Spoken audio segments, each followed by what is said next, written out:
Hi friends, welcome back to our YouTube channel. Friends, ఈ రోజు వీడియోలో పాయింట్ ఏంటంటే ఈ మధ్యకాలంలో ఒక 2 months క్రితం అయితే చాలామంది కామెంట్ చేశారు.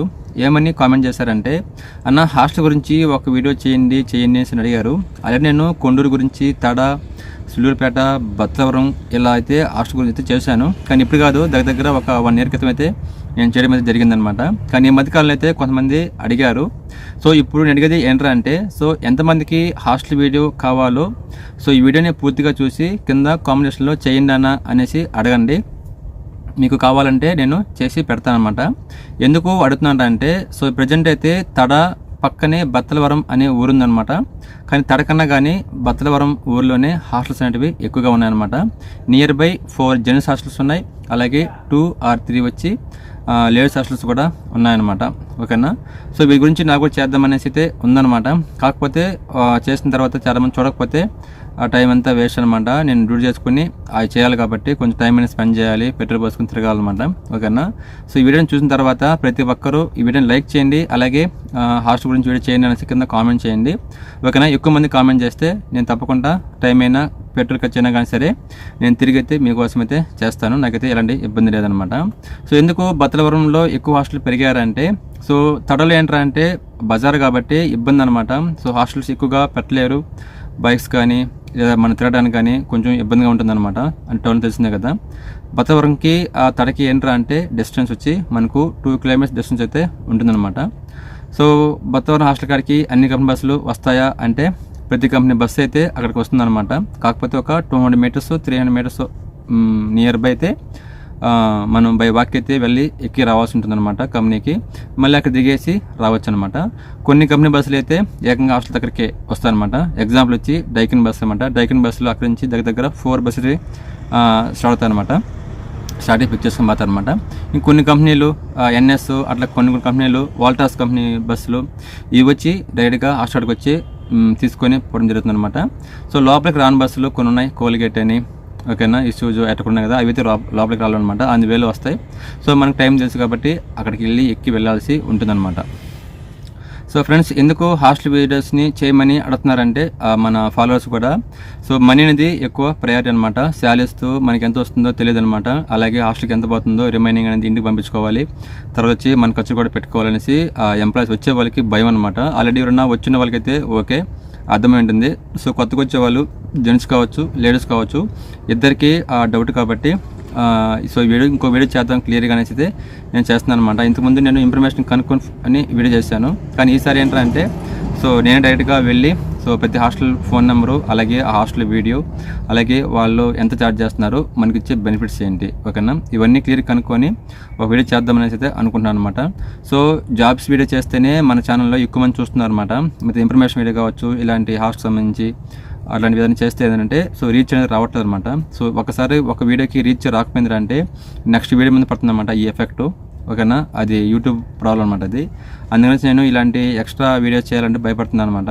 మనకు వచ్చే వ్యూస్ అంత మాత్రం 1K 1.5 2K అట్లా కూడా రావట్లేదు. అందుకనైతే మిమ్మల్ని నేను అడుగుతున్నాను. ఓకేనా. ఎవరికైతే కావాలనుకుంటారో ప్రతి ఒక్కరూ కింద కామెంట్స్లో తప్పకుండా చేస్తేనే నేను మీకు వీడియోని చేస్తాను అనమాట. ఈ వీకెండ్ లోపల, లేకుంటే ఒక 3 to 4 days లోపల అయితే నా వీడియో తీసుకుని అయితే మీ ముందుకు వస్తాను. కానీ జాబ్ వీడియోస్ మాత్రం ప్రతిరోజు వస్తూనే ఉంటాయి. ఓకేనా. ఇంకా నెక్స్ట్ పాయింట్ ఏంటంటే, చాలామంది అన్న ఇండివిజువల్ హోమ్స్, అలాగే ఇండివిజువల్ రూమ్స్, ఓకేనా, అడుగుతున్నారు అనమాట. హోమ్స్ అంటే ఫ్యామిలీ ఉండడానికి, రూమ్స్ అంటే ఒక 2 కానీ 3 కానీ షేర్ చేసుకొని రెంట్ని షేర్ చేసుకొని అయితే ఉంటారనమాట. అన్నం అనేది మనీ ప్రిపేర్ చేసుకోవాల్సి ఉంటుందన్నమాట. అవి కూడా ఉన్నాయి. ఓకేనా. వాడి గురించి నాకు తెలుసు. ఓకేనా. కాబట్టి వాడి గురించి నేను వెళ్ళి అడగక్కర్లేదన్నమాట. ఇండివిజువల్ హోమ్స్ ఎవరన్నా ఉన్నారనుకుంటే ఫ్యామిలీ, ఓకేనా, 1 BHK ఉంటే లేదా 2 BHK కానీ ఏదైనా మీరు ఉన్నారనుకుంటే మినిమం వచ్చి మీకు ఎట్లేదన్నా ఒక 8,000 పై మాట ఉంటుందన్నమాట 1 BHKకి. గుర్తుపెట్టుకోండి. ఓకేనా. ఇది అపార్ట్మెంట్లో ఉంటుంది, లేకుంటే ఏదన్నా 1-2 floors ఉంటాయి కదా, ఆడైతే ఉంటుందన్నమాట. లేదు రూమ్స్ అంటే ఒక 2-3 షేర్ చేసుకుంటామన్నా అనే పని అయితే దానికైతే మినిమం ఒక 5,000 లేదా 5.5 6 లోపల అయితే ఉంటుందన్నమాట. అది కూడా మనకు 2 రూమ్లు 3 రూమ్లు ఉండే అవకాశం అయితే ఉండదు. ఒకే రూమ్ అనమాట. స్క్వేర్లో అయితే ఉంటుంది. దానికి అటాచ్డ్ బాత్రూమో లేకపోతే బయట బాత్రూమో ఉంటుంది. వాటర్ ఫెసిలిటీ అనేది ఇస్తారనమాట. ఈ మధ్యకాలంలో దారుణం ఏంటంటే ఎవరైతే మనకు హాస్టల్ అదే రూమ్ ప్రొవైడ్ చేస్తున్నారో వాళ్ళు ఏమంటున్నారంటే, ఎంతమంది ఉంటారు, ఒక షిఫ్ట్లో పోతారా లేకుంటే వేరే షిఫ్ట్లో పోతారా అంటున్నారు. వాళ్ళు ఎందుకు సార్ అని అడిగితే, ఒక షిఫ్ట్లో అయితే అందరూ రెడీ వెళ్ళిపోతారు, పవర్ కానీ ఫ్యాన్ కానీ వాటర్ కానీ యూజ్ చేయరు, ఒకరొక షిఫ్ట్లో పోతే మాకు లాసు అంటున్నారు. మళ్ళీ ఏమంటే అమౌంట్ ఏమో తక్కువ చేసుకున్నారంటే అది అమౌంట్ వాయిస్తున్నారు. ఓకేనా, ఆ రోజు నాకు ఇలా మాట్లాడడం వల్ల ఒక ఇద్దరు అలా మాట్లాడారు, నాకు కొంచెం నిజం చెప్పడం చిరాకు వేసింది అనమాట. ఈ వీడియో చేయలే చేసి మనకి ఇంకా కామెంట్లు అవి వస్తాయని చెప్పేసి నేను భయపడితే చేయలేదు. కాకపోతే చాలామంది అప్పుడప్పుడు ఇండివిజువల్ హోమ్స్ కావాలన్నా ఇన్స్టాలో కావచ్చు, కామెంట్లో కావచ్చు అడుగుతూ ఉన్నారు.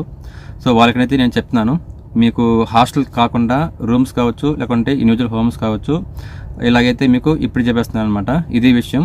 లేదు మాకు పెద్ద ఫ్యామిలీ అన్నా మేము ఫ్యామిలీ మొత్తం చేస్తున్నాం, ఒక 2 BHK లేదా 1 BHK అపార్ట్మెంట్లో కావాలంటే మటుకు మినిమం 12,000 ఉంటుంది కాదు, ఉందన్నమాట. ఆల్రెడీ మేము వెళ్ళి చూసాం. ఓకేనా, మాకు కావాలని చెప్పేసి వెళ్ళి చూసాం అనమాట. ఏ అపార్ట్మెంట్లో కావచ్చు, ఓకేనా, 12,000 మినిమం అయితే ఉంటుందన్నమాట.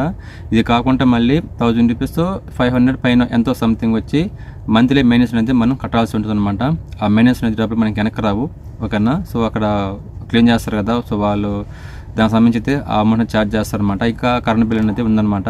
సో మనకు 12,000 నుంచి 13.5 లేదా ఇంకేదైనా మనకు ఫ్యాన్లు గీన్లు ఒకవేళ ఏసీ కంపెనీ అయితే 15,000-16,000 దాకా అయితే అయిపోయే అవకాశం అయితే ఉంటుందన్నమాట అపార్ట్మెంట్లో అయితే 2 BHK అయితే. ఓకేనా, ఈ 2 BHK ఫ్లాట్స్ ఎవరు అంటే కొంచెం పెద్ద జాబ్ చేస్తారు కదా, మినిమం ఒక 1 lakh 1.5 lakh లేకపోతే ఒక 1 lakh కొంచెం తక్కువగా 80,000 అటు ఉంటే ఒక 20K పోయినా కానీ 25K పోయినా కానీ మిగిలిందే మనకు మిగులుతుందన్నమాట.